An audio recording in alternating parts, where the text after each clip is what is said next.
Doctor صاحب بہت شکریہ پروگرام کے لیے، آپ نے وقت نکالا. اب یہ کم از کم 5 IPPs کے ساتھ تو انیشلی یہ معاملہ ابھی طے پایا ہے. اب یہ وہ الگ بات ہے کہ ابھی 2027 میں ان کے ایگریمنٹس ویسے ہی ختم ہونے جا رہے تھے، تو جن کے ایگریمنٹس ابھی 10 15 سال کے باقی ہیں ان سے یہ حکومت کیسے ڈیل کرے گی؟ ان کے ساتھ کوئی اس طرح کی ڈیل سامنے آ سکتی ہے نہیں؟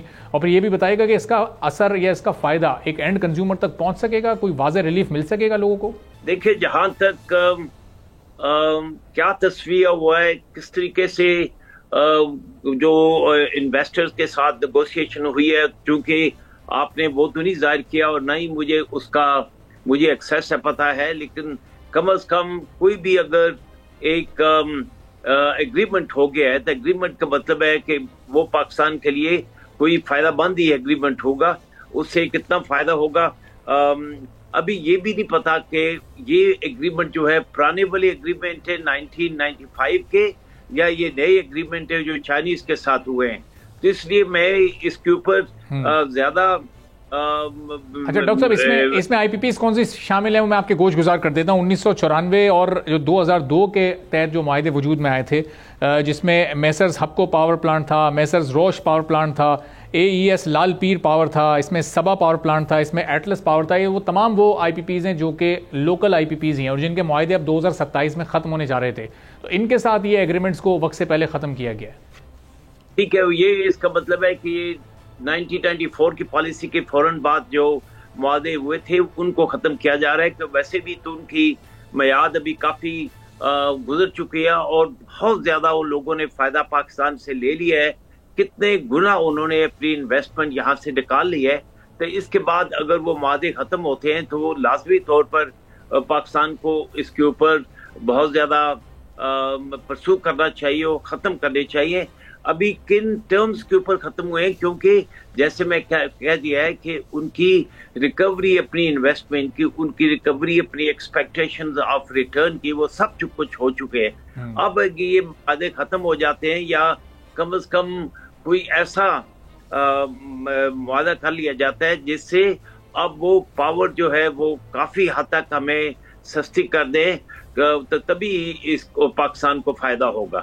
ٹھیک ہے. اچھا، یہ ٹیک اینڈ پے والا جو ماڈل لے کر حکومت آ رہی ہے، ظاہر ہے اس میں آگے آپ کو کیپیسٹی پیمنٹس نہیں دینی، لیکن پچھلی پیمنٹس تو بہرحال آپ کو کلیئر کرنی ہے. اب ٹیک اینڈ پے سے کتنا فائدہ ہو سکتا ہے کہ جو بجلی کی لاگت ہے وہی ایکچوئل لاگت ہی حکومت ادا کرے IPP کو اور پھر اسی لاگت کے تحت وہ ایک اینڈ کنزیومر تک پہنچائی جائے؟ تو یہ اس سے کتنا فرق پڑ سکتا ہے ٹیرف پر؟ جی، پہلی بات یہ ہے کہ کتنا زیادہ کنٹرول ہے ہمارا ان پاور پلانٹس کے اوپر.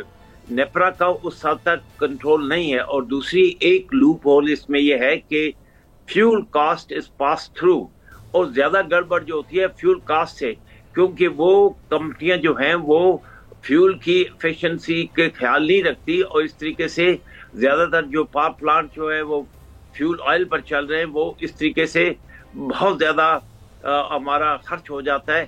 تو وہ جو معاہدے ہوئے ان کے نیچر کیا ہے، اس کے ٹرمز کیا ہے، اس میں اگر پاکستان کی نیپرا وغیرہ کو یہ اختیار حاصل ہوگا کہ ان کی ایفیشنسی کو وہ مانیٹر کرے، ان کی فیول کی کنزمپشن کو مانیٹر کرے اور پھر جو ہے وہ مناسب داموں کے اوپر بجلی کی قیمت ادا کرے جس میں کیپیسٹی پیمنٹ نہ ہو، تو کچھ ریلیف تو ہو جائے گا.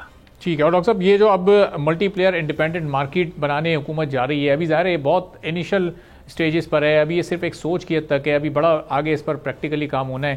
یہ کس حد تک وائبل ہوگا ہمارے اس کلچر میں؟ اگر ایک شہر میں یا ایک صوبے میں کوئی 3-4 انڈیپینڈنٹ پاور پروڈیوسرز ہوں تو کیا اینڈ کنزیومر، ایک عام صارف ڈائریکٹلی ان سے رابطے میں ہوگا، وہ خود ان سے بجلی خریدے گا، یا کس طرح سے یہ فارمولا کام کرے گا؟ دیکھیں، یہ جیسے آپ نے کہا کہ کوئی سسٹم اگر گورنمنٹ بنا رہی ہے کہ ملٹی یوزر کی مارکیٹ بن رہی ہے، تو وہ ان یوزرز کو کیا اختیار ہوگا نیگوشیٹ کرنے کو، یہ سارے اس ٹرم کے اوپر ہیں جو حکومت نے ان کے ساتھ طے کی ہے. لیکن لازمی طور پر کم از کم جو بھی قدم حکومت لے گی وہ کچھ پاکستان کی عوام کے لیے، پاکستان کی حکومت کے لیے، پاکستان کی ان کے لیے صنعتوں کے لیے فائدہ مند سمجھ کر ہی لے گی، ورنہ اس کو کوئی فائدہ نہیں تھا. تو ڈاکٹر صاحب یہ جو ابھی بڑی تعداد میں یہ آئی پی پیز تھے یہ بھی پاور پروڈیوسرز تھے، اب یہ ملٹی پلیئر پاور پروڈیوسر یہ حکومت صرف لفظوں کے ہیر پھیر کو لے کر آگے چل رہی ہے یا واقعی کوئی ایک الگ سے ایک فارمولا ہے، کوئی الگ سے ایک پلان بھی ہے؟ چونکہ یہ بھی تو بجلی بنا کر حکومت کو دے رہے تھے، پھر حکومت لوگوں تک تقسیم کار کمپنیز کے ذریعے پہنچا رہی تھی. یہ جب اس نئے فارمولے پر کام ہو رہا ہے یہ کس حد تک مختلف ہوگا پرانے اس فارمولے سے؟ حقیقت میں انفارچونیٹلی جو نیا فارمولہ ہے اس کا مجھے علم نہیں ہے کیا اس کی ٹرمز ہیں.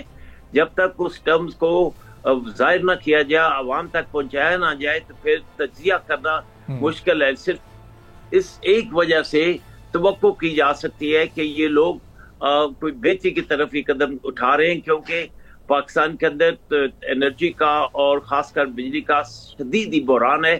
اسی کی وجہ سے پاکستان کے عوام کی بھی اور پاکستان کی صنعتوں کی بھی حالت بہت کمزور ہے. تو ڈاکٹر صاحب آپ کی نظر میں اس کا ایک شارٹ ٹرم سولوشن کیا ہے؟ چونکہ ریلیف ایک اینڈ کنزیومر کو فوری چاہیے ہوتا ہے اور ظاہر ہے ایک لانگ ٹرم سولوشن اس لیے ضروری ہے کہ ایک کل وقتی ریلیف بھی مل سکے، ایک یونیفارم پالیسی بن سکے جو کہ آگے پھر کئی سال تک چل سکے. تو یہ شارٹ ٹرم اس وقت کیا اسٹیپس حکومت کو فوری طور پر لینے چاہیے؟ دیکھیں جی، پہلی بات یہ ہے کہ یہ منصوبے جتنے بھی ہیں اتنے زیادہ پرانے ہیں کہ انویسٹرز نے بلکہ ملٹیپل انویسٹرز نے اپنی کاسٹ نکال چکے ہیں، اپنی بہت زیادہ پرافٹ نکال چکا ہے. اب یہ ٹیل اینڈ کے اوپر منصوبے ہیں، اس لیے اب ان کو توقع نہیں ہونی چاہیے کہ ان کو وہی مراد ملتی رہیں گی جیسے کیپیسٹی پرائس ملتی رہے گی یا ان کو ہائی پرائس ملتی رہے گی یا ان کے فیول کنزمپشن کے اوپر کوئی چیک نہیں ہوگا. تو وہ چیزیں جو ہے جب تک ان وعدے کے اندر شامل نہ ہوں یا اس کی ٹرمز ہمیں نہ یہ نہیں پتا کہ کیا حکومت کو یہ جو انہوں نے کنکلوڈ کیے ہیں وعدے یہ ان کے لیے فائدہ مند بھی ہیں یا کہ انویسٹرز کی زیادہ تر بات چلے گی. سبسکرائب کریں اور بیل دبائیں تاکہ کوئی خبر رہ نہ جائے.